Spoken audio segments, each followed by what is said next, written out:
Okay, welcome to the neighborhood. Ito po yung heated pool at saka may jacuzzi. Ito po yung mga condo. Ito po kami nakatira. Ito po yung kotse ni Epa.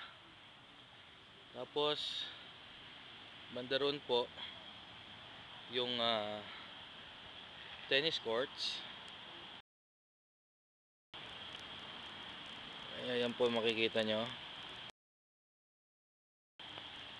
And of course, banda po dito is the ocean. Yan po ang ocean.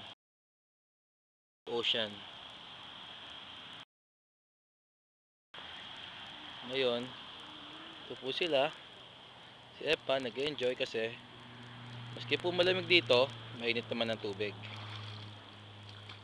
Si Kyla medyo giniginaw. Nag-enjoy naman po sila. And of course, yung jacuzzi. Hindi namin magamit dahil may gumagamit ngayon. Mamaya na kami.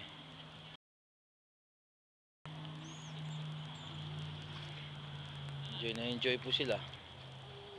Sana po nandito kayong lahat, mga nakanood nito para sama-sama tayo magpipiknik dito. Over and out.